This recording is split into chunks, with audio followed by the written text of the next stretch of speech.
जहां राष्ट्रीय जनता दल यानी तेजस्वी यादव के 344 को वोट मिलल बा, वो जो मात्र 76 को वोट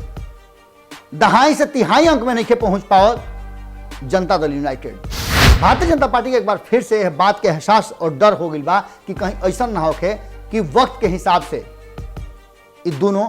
भारतीय जनता पार्टी पर जैसे जैसे बढ़ल जाता है लोग प्रभाव 20 मत पड़ जाओ लोग। तेजस्वी यादव के यह बात के भरोसा दिवावे के पड़ी और बिहार में बैठ करके यह बात के कारण कि आधा रास्ता तय कर ले वाले, आधा रास्ता में उनका रोड़ा बा, वो रोड़ा के निकाले के हुई। और नीतीश कुमार भी वो दिन के इंतजार करता रहे कि खाली फिर से उनका ई मत कहे के पड़े कि चंदन विष व्यापत नहीं। और जो भितरिया बात बा ओकरा के रुआ लोग तक बतावे के कि चाचा भतीजा के जो प्लान रहा वो प्लान कहीं ना कहीं भाजपा के जान निकाल दे। भाजपा जौन बा ओकरा के सीधे तरह से ये दोनों अपना रणनीति से दबा दिले वालों और वर्तमान परिस्थिति में भारतीय जनता पार्टी में छटपटा रहा बा, वोट अधिक आयल बा और यह बात के तरफ इशारा कर रहा बा कि ललन सिंह के अध्यक्ष बनला के फायदा नीतीश कुमार के जरूर मिलल बा और नीतीश कुमार अपना योजना में सफल भी हो गई बा।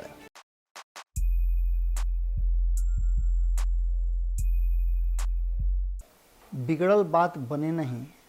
लाख जतन करे कोई। वो जानते नहीं है बात के और बात के बतावे खातिर कोनो विशेष प्रयोजन नहीं है, लेकिन जो ना विषय बा वो विषय के साथ ये बात के बड़ा महत्व बा कि बिगड़ल बात बने नहीं, लाख जतन करे कोई, फाटल दूध जुटे नहीं,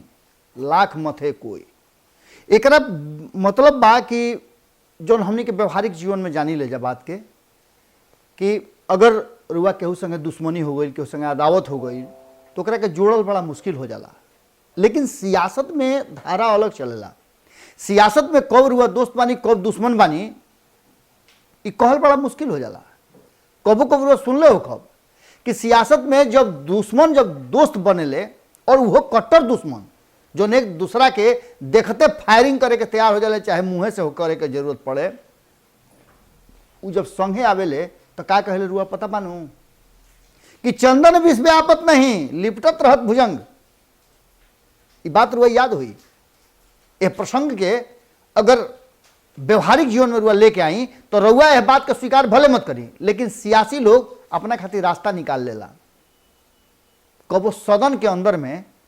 वो लोग के आपन जो डिमांड होला, आपन जो काम होला ओकरा के देखले बनी कि ओकरा खातिर कोनो झमेला भइला, ये लोग कहे कि ना हम विरोध करतनी, सदन के बहिष्कार करतनी कि भाई हमारा हाथना पैसा ना चाहिए, चाहे हई सुविधा ना चाहिए। खैर ये सब बात अपना जगह बा, लेकिन संगे संगे इहो बात कह जाला कि जो रहीम उत्तम प्रकृति का कर सकत कुसंग। याद बानू। अब एकरा के ऐसे रुआ समझी कि खाली फिर से चाचा भतीजा जौन गेम प्लान करता रहे और भीतरे भीतर जौन लड़ाई रहल हा, भारतीय जनता पार्टी ये फेरा में रहल हा कि लड़ाई के नीतीश से छीन करके और खुद राष्ट्रीय जनता दल से लड़े और लड़ करके इस लड़ाई में चाहे जे जीते जे हारे, लेकिन नीतीश कुमार के आउट कर दिया। जानते नहीं कि जब दूगो पहलवान रिंग में उतरे ले तब मजबूत के पहले हरावे के दोनों में से कोई कोशिश करेला कि जब फाइनल होके तो ओकरा में कमजोर के संगे मौका मिले। हाल फिलहाल में 2020 के वर्ल्ड कप भइल रुआ देखले हो खब, अगर नहीं देखले तो रुआ देखले हो कि कैसे रुआ बतावत बानी कि कैसे आखिर के केकरा के हरावल और के केकरा से ज्यादा डेराई रहे और अंततः बरियार लोग के लड़ाई में जेकरा के कमजोर बुझत रहे वो बाजी मार के ले गई। बिहार के राजनीति में भी कुछ ऐसे हो रहा बा और बिहार के राजनीति में जब भी हो रहा बा तो एकरा संगे संगे एगो बात बहुत तेजी से चल रहा बा कि आखिर नीतीश कुमार और तेजस्वी यादव कौन रणनीति अपनावता रहे। एकरा के देखे खातिर रुआ सीधे जाए के पड़ी जौन उपचुनाव भइल रहा ओइया। कारण कि आज 1 साल पूरा हो गई नीतीश कुमार के अबकी के पारी में शपथ लिहला। 1 साल में नीतीश कुमार कमजोर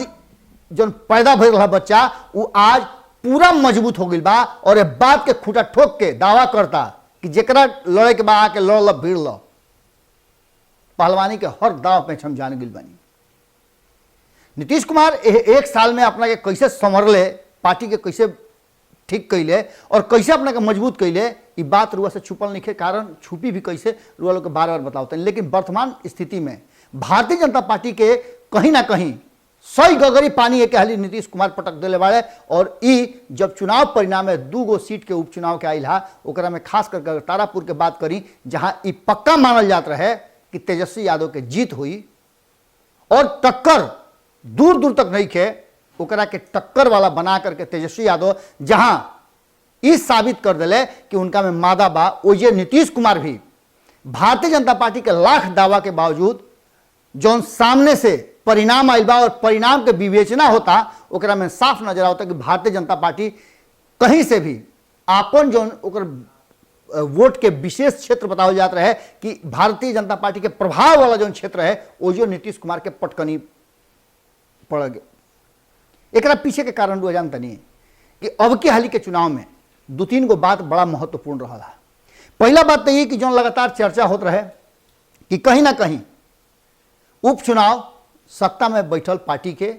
या दल के या गठबंधन के थोड़ा सा छूट मिल जाला, लोग समझेला कि एकरा से बहुत कुछ बिगड़ बनत नहीं के, एह चलते उनका के वोट दे दो। लेकिन अब के हाल के चुनाव में कुछ ऐसा बात भइल हा जौन की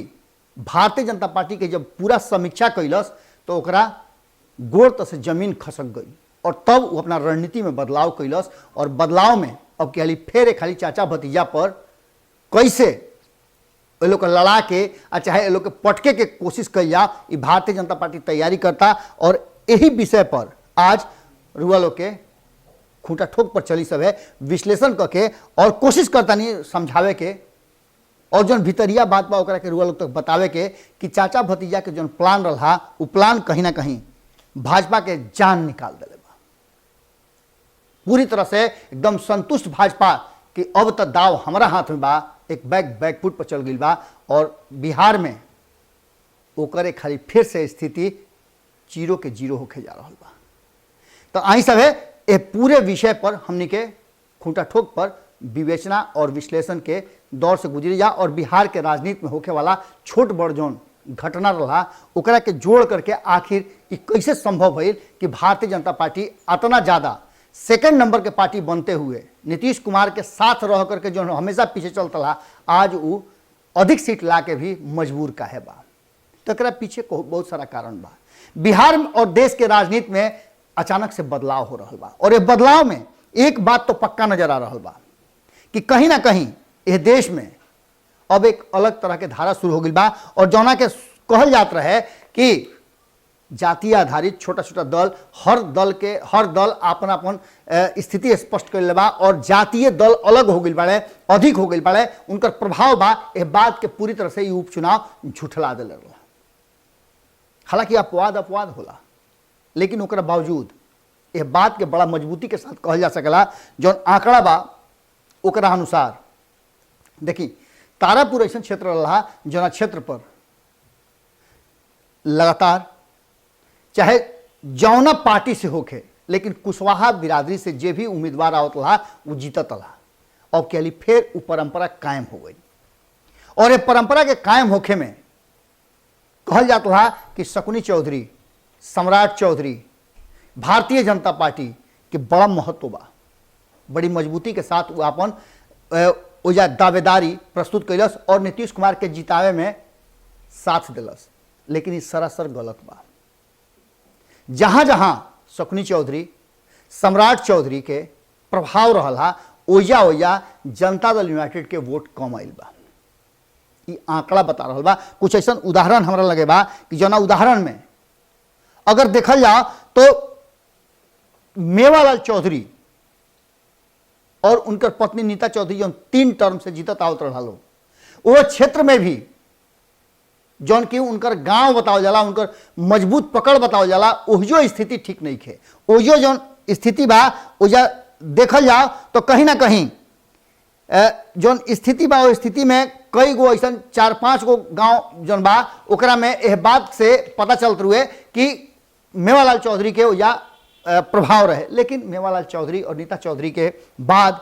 एजा के लोग के एगो बात दिमाग में रहे कि उनका परिवार से काहे ना केहू के उम्मीदवारी दिहल गई, एकर भी असर हो सकेला। लेकिन ओइजा जब बात कल जाओ तो कहीं ना कहीं असर पड़ल बा और असर में 48 और 52 के जहां 48% वोट जदयू के मिलल बा वो 52% वोट से राष्ट्रीय जनता दल एजा से लीड करता। और कहल जाला कि जब मेवालाल चौधरी के ई क्षेत्र है तो वो क्षेत्र के रुआ समझिए सकता नहीं। एक पहले रुआ लोग को बतौले रही कि कैसे जौन संसदीय क्षेत्र बा जमुई, वो जमुई क्षेत्र के प्रभारी मंत्री के रूप में अशोक चौधरी वाले रिजर्व सीट बा। और रिजर्व सीट होके के बावजूद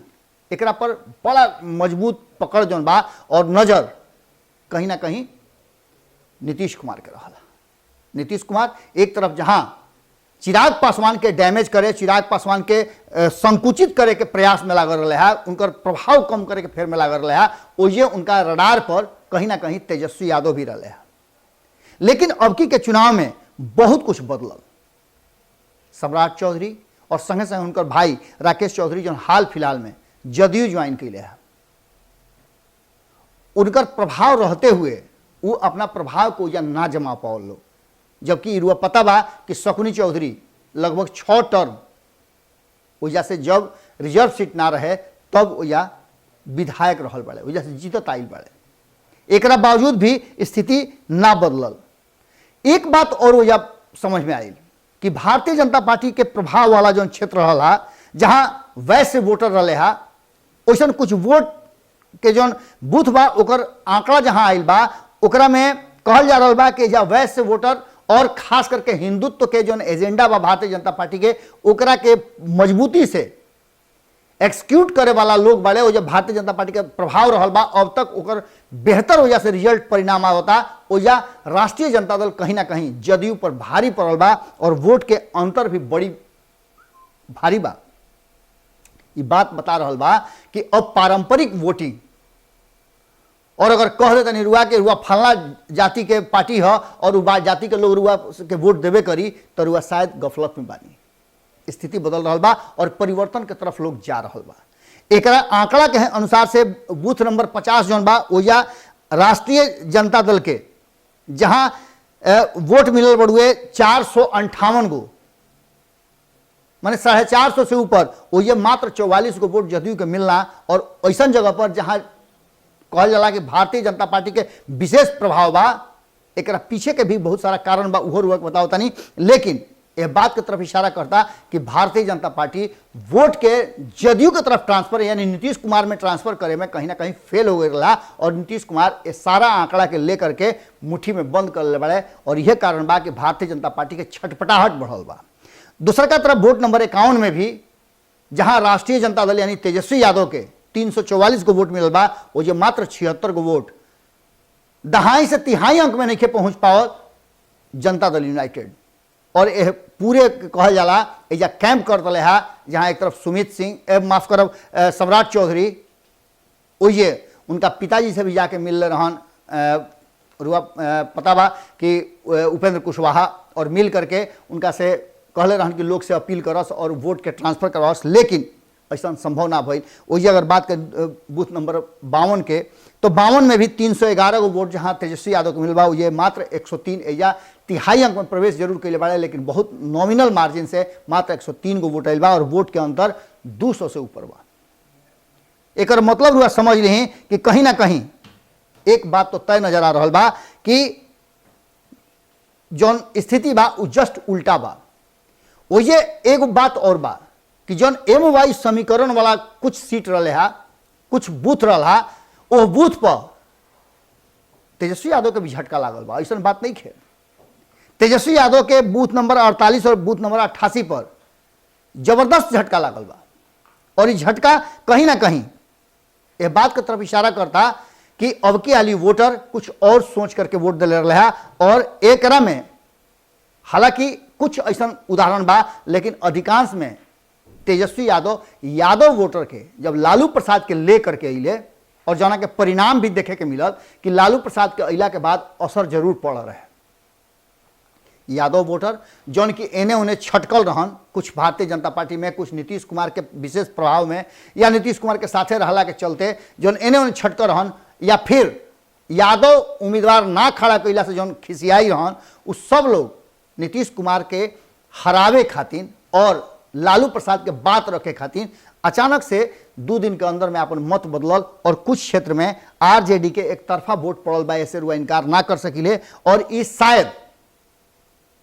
अपवादे एक मान के चली, कारण कि जो पूरा चुनाव के देख ली तारापुर में ओकरा में साफ स्पष्ट नजर आवता कि अब के हाली पारंपरिक वोट जे कहत रहे, जे लठई तो जग बन रहे, जे जाके साहूकार बन के अपन कहत रहे कि हमार वोट बा, उस सारा लोग के झटका लागल बा। लेकिन इस सब के बावजूद एगो बात बहुत गंभीरता से यह सोचे के पड़ी कि लालू प्रसाद पर ललन सिंह अब के हाली भारी पड़ गई बड़े। जौन स्थिति रहा ओकरा में लगातार एक बात देखे के मिलल कि जहां जहां ललन सिंह अपन प्रभाव जमावे के कोशिश कैले और जहां जहां लोग से जाके सीधे मिलले, बात कैले और अपन कैंप कैले, रणनीति बनौले, ओजा से पूरी तरह से कहीं ना कहीं वोट अधिक आइल बा। और यह बात के तरफ इशारा कर रहा बा कि ललन सिंह के अध्यक्ष बनला के फायदा नीतीश कुमार के जरूर मिलल बा और नीतीश कुमार अपना योजना में सफल भी हो गई बड़े।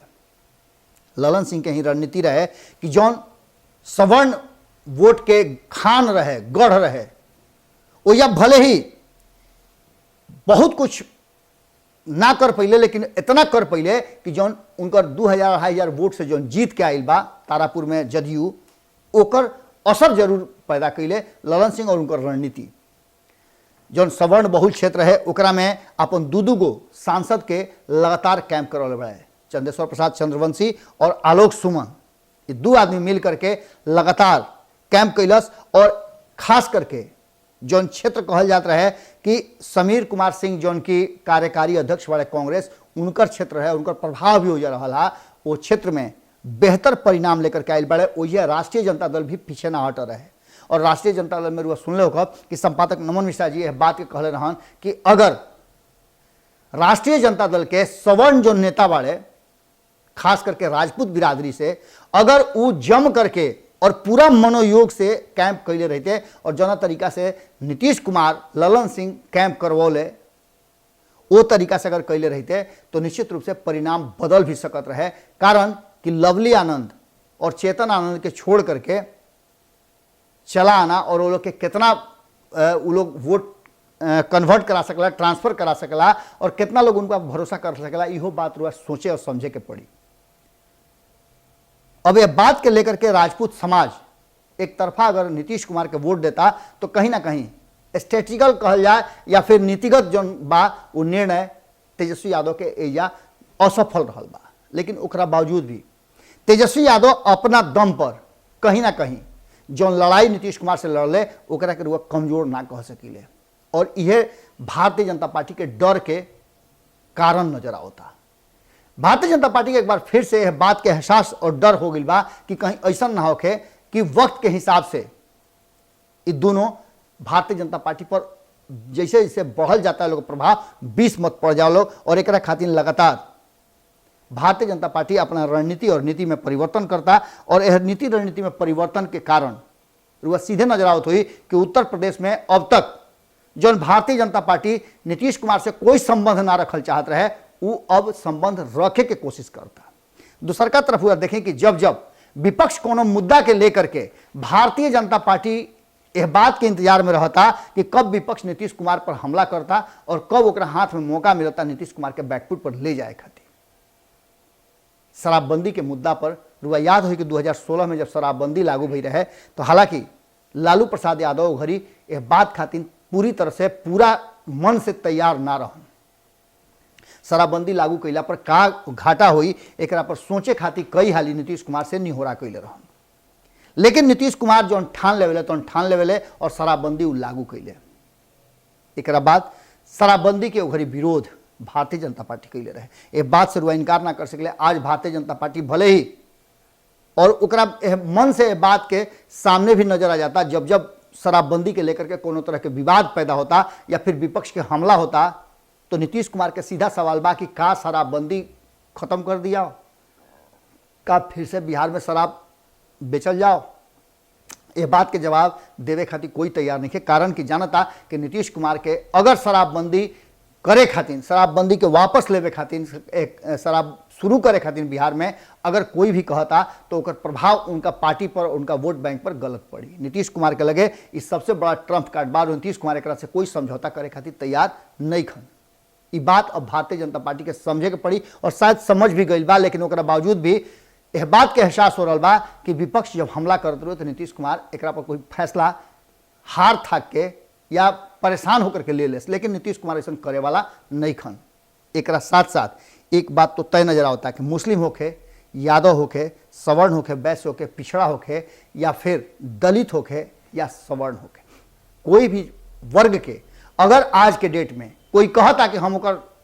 मालिक बानी, हम वोट दिवा देव, तो इस सरासर झूठ बा। कारण कि अब जब सोशल मीडिया के जमाना बा,